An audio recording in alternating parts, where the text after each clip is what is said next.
Okay, here I'm going to look at how to create a course or a custom map and use turn-by-turn navigation on the Garmin Fenix 6.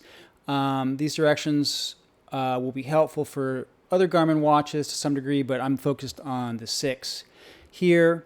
And I think this could be very useful if you are on like a poorly marked trail, unmaintained trail, you're off trail, you're running or hiking at night, even if you're in an unfamiliar city, any time that it's handy to have good directions on your wrist.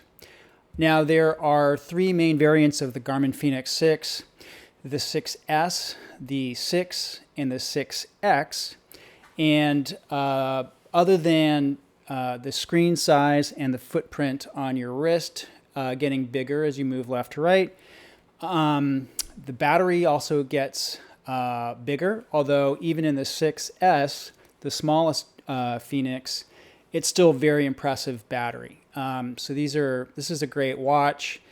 They all function exactly the same, so the directions I'm about to talk about will work on all three watches. Now, there are three ways to create a custom course or map. It is possible first to do it on the watch itself. I played with this a little bit, and I think I'd have to be pretty desperate to try that out. The second way is to use the Garmin Connect app on a phone. So you just open the app and access your profile, use the drop-down menu, and under Training, you'll find Courses. Here are the list of the courses that I've made, and I'm going to press the plus button to create a new course. It's a trail running course. Here I'm going to do a custom course. Okay, now it's going to fly us into my location. I'm going to navigate to the start of my course, and I'm going to tap the map pin icon at the bottom, and that's going to give me that black bullseye that I can position. I can position the map under it to place my first point, my starting point, and then I'll move up along the trail I want to follow and tap it again. And now I'm going to start creating my route. Here I'll make a mistake just to show you it's very easy to undo your last step. So there's just an undo button if you make a mistake. So this is a great way to map your route and create a course. And I'll navigate around in a loop.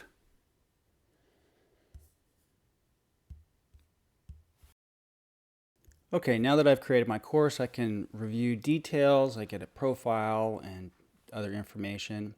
I'm going to save it. I'm going to rename it.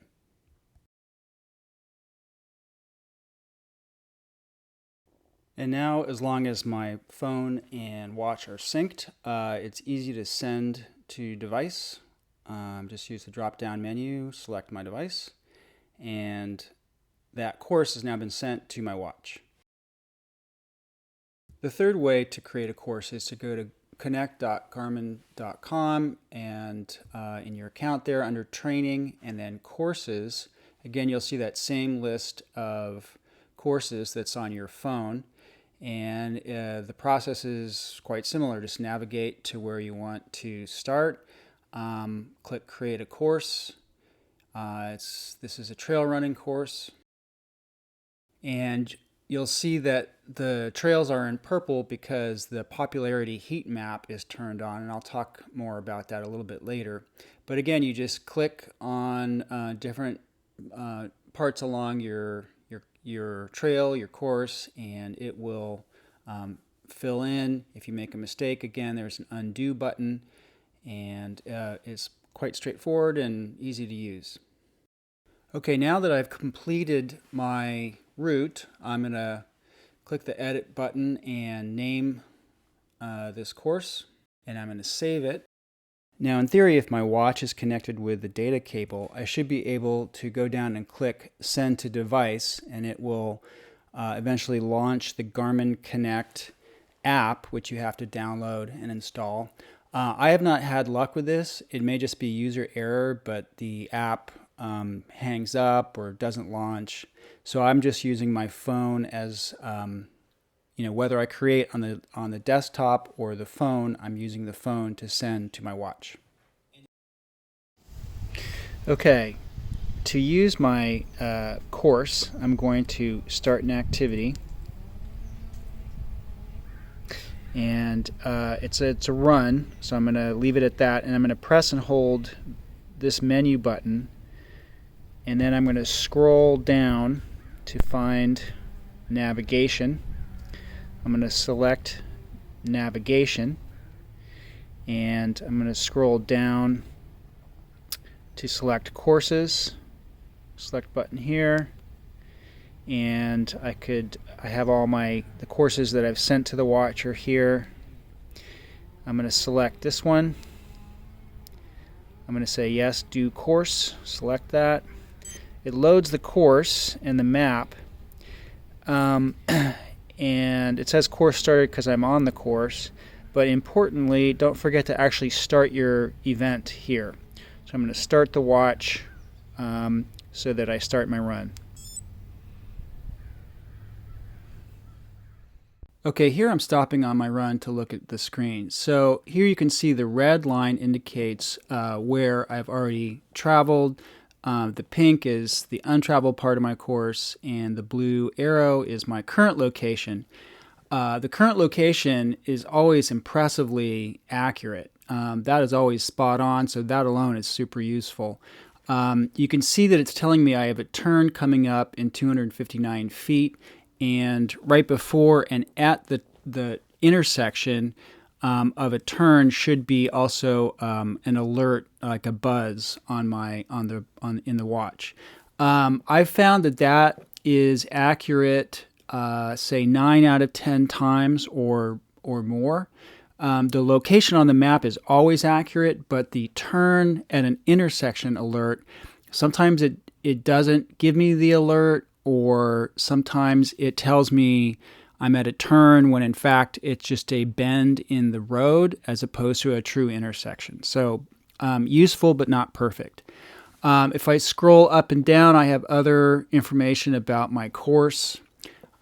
Here, distance remaining. This is a useful one because I get I can see that I have a climb coming up, and then some rolling terrain, and then a descent.